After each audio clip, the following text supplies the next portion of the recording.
Okay, today I wanted to talk about emotional control or emotional re regulation as parents for ourselves. In other words, how to calm down and not snap. And so, just very briefly, what is emotional regulation, emotional control? It's really comes down to understanding my own triggers, and we're going to talk about how to do that. Recognizing my feelings, and then being able to respond constructively instead of reacting. Because I think all parents are often exhausted, frustrated, and we maybe, you know, react in ways that we're not always proud of. We snap, we lose our patience, we lose our temper, and looking back, we're like, oh, I wish I had handled it differently. But so um, really learning our own emotional regulation so that we can respond constructively in the moment, even when things are intense, instead of just reacting to our first impulse. And so what this might look like, sensory overload parent edition, I think I'm not even going to read all of these. You guys can read them, but I think some of these are just extremely common, extremely relatable, and that as parents we are really, really overloaded often by all of the noise, all of the clutter, all of the chaos. But and we just feel like, I can't think straight, I can't focus, I can't get anything done. And when I learned to really um dig more into like not just I feel overwhelmed, I feel like I'm going crazy, but like why? What specifically is bothering me? Is it the noise? Is it the temperature? Is it the like what's going on? And then I've been able to actually regulate myself so much better and then help my kids to calm and communicate so much better. But I didn't, for a long time, I really didn't understand my own sensory needs. And it has changed so much for me, just understanding like what my own triggers are. So this I really recommend.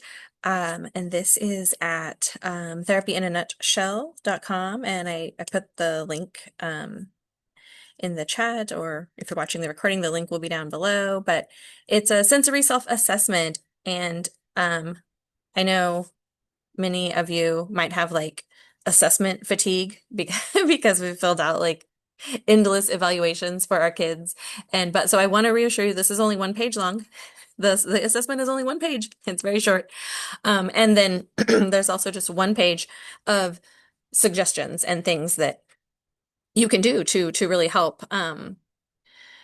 But so this, I think honestly can be so, so helpful to understanding like your own sensory needs. And because again, for me, once I understood that like noise is a big trigger for me, I was actually able to communicate with my kids that I need them to pause their show when they want to ask me something because I just with the TV going and the iPad going and their dad playing his own thing and the fans going, like I couldn't really hear, I couldn't focus, I couldn't think straight, and I would be frustrated and um but once I really understood it, then I was able to communicate like what I needed, and they did, they learned, and now they do, like they will pause their show or turn it down or and we're just all communicating better and supporting each other better. So I think this sensory self-assessment can be extremely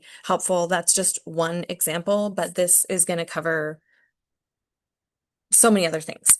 Um, and then just understanding, yeah, like how that affects us, and also all of our feelings typically can be felt in our body too. So like understanding like understanding our feelings better by also like how our body is feeling. And so I just super highly recommend this page or doing something very similar to really understand our own sensory needs and our own triggers that we might be dealing with. Um, and these are just some of my own examples of once I've kind of understood my own triggers better and am recognizing my emotions better, like how do I respond better to my kids in those high stress moments? Because especially um, if our kid is in fight or flight, or our kid is, really escalating, it can be so hard for us to remain calm if the emotions are really intense. So things that I have learned that really, really help is just to say less. I know sometimes like we want to help and we want to tell them and we're like, do this but like it's too much. And sometimes we just need to say less and along with that, like give our kids extra processing time. And a tip I had heard was to like just count in your head silently, because a lot of times again the emotions are running high, it feels very intense, and we're trying to resolve things and we just want them to do something or to respond or to tell us what they need, and but they can't because autism and neurodivergence is very much like a communication disorder. It's challenging. But so just giving them extra processing time by like counting silently in our head, and then it kind of can remind us that realistically only maybe 30 seconds have gone by, but it feels so intense. Um, but this has really helped a lot with the PDAers and the autistics and neurodivergents in my life. Just giving them extra processing time, even an extra day, or even to think about it and then come back. And but it's just helped a lot to with communication and with keeping things calm. And then another thing is to translate what we want to say, because our words can easily trigger our kids. And the declarative language handbook has been really life-changing for me and my family, in terms of like just getting things done and communicating and not triggering my kids and not stressing my kids out. But it's also helped me with this responding instead of reacting, because it makes me not just blurt out, which I've known for doing, my first thought, but it makes me stop and think about what I want to say and choose my words carefully and think about how to say this in a way that's not too demanding on my child, or going to trigger a stress response in them. But so it's helped me kind of like bite my tongue and just choose my words more carefully and communicate better with my kiddos. And then when you are feeling completely overloaded and you just really cannot, like you can't, there are tools, you should be doing declarative language or doing this or doing that, but like you just cannot access your tools, you just can't do anything. I have been there. And what I recommend then is just the power of breathing. Like just breathe. If you can't do anything else, just breathe. Focus on your breathing, and it can help to calm you, but it can also just help you feel more present, feel safe. Bring you to the present moment. So just power of breathing when you really don't know what else to do. And um and then I want to let you guys know next week the little 10-minute workshop will be on anger.